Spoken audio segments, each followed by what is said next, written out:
John Lithgow and Geoffrey Rush go head-to-head for an unsettling tale of convalescent terror in The Rule of Jenny Pin. It's hitting theaters and then will arrive on Shudder on March 28th. So are you going to want to get involved with these two warring retirees? Confined to a secluded rest home and trapped within his stroke-ridden body, a former judge must stop an elderly psychopath who employs a child's puppet to abuse the home's residents. So we've got Geoffrey Rush playing a judge who had a stroke and is now recovering in this depressing home surrounded by elderly peers with various ailments.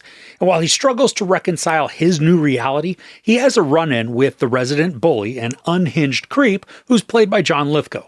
And then it becomes a twisted game of gaslighting and manipulation to see who can survive. Now, Rush is fantastic as an aging man whose mind is fully intact but is let down by his body's new lack of ability. And even though his brain functions, he's not sure that he can trust everything he sees or feels. And the visuals we're given work to reinforce that.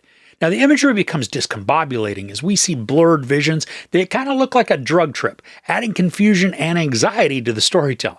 And then we have Lithgow. He is masterfully bizarre and a bit maniacal. And that's not because he walks around with his doll puppet on his hand. I mean, that is creepy enough.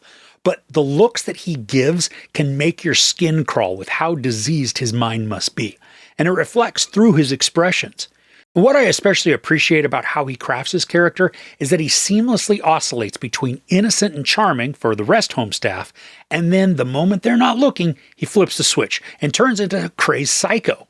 Now, some of his scenes are just wrong, too, because part of his psychosis surrounds Lithgow's puppet called Jenny Pin, and we get glimpses into his broken mind and how he views the world. While not all of it is freaky, there certainly are a few moments that are nightmare fuel. While the premise looks like the story is a horror, it's not. This is more of a psychological dark drama. Now, the pacing is slow, but it's also deliberate, and it does take a while to even get to the moment where we meet Lithgow. And while the storytelling is slower, this allows us to get to know Rush and get a feel for how he is dealing with his recuperation. We see his tiffs with the staff and how he comes across as this privileged, snobbish man. So while he might have been a good judge, he's not a wholly likable person. And the conflict we then feel for him once he has run-ins with Lithgow make for some intriguing watching. I mean, neither of them are nice, but the plot calls into question how a character's personality can influence our perception of them.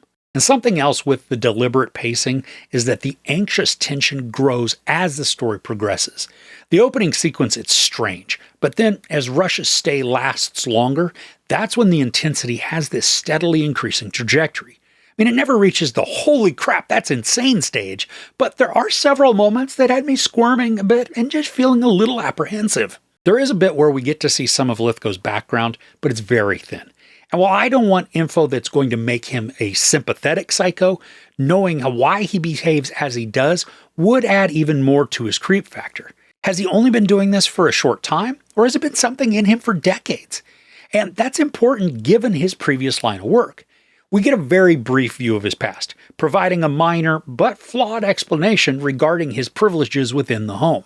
I found it a little difficult to believe that Lithgow's character had the ability to maneuver through locations, even though he's still sneaky. I mean, he's ominous and messed up, but these lacking explanations, they weaken the storytelling.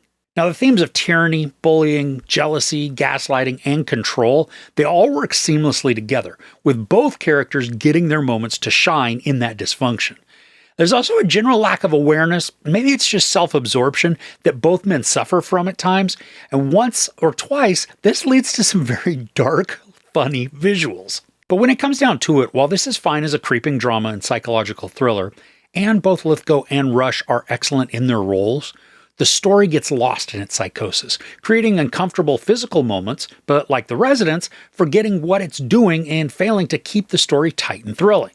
Now, I loved watching two powerhouse actors go head-to-head in this diminished battle of wits where madness is the norm and no one believes the sane. And they both create indelible characters who can be passive or violent in the blink of an eye.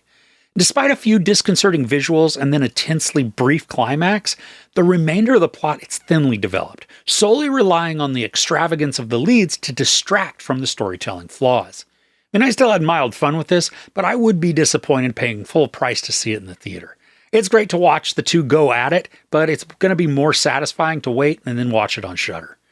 There's no sex, some nudity, a lot of profanity, and a bunch of violence. I give The Rule of Jenny Penn 3 out of 5 couches. So what's your favorite role of Lithgow or Rush? Let me know in the comments below.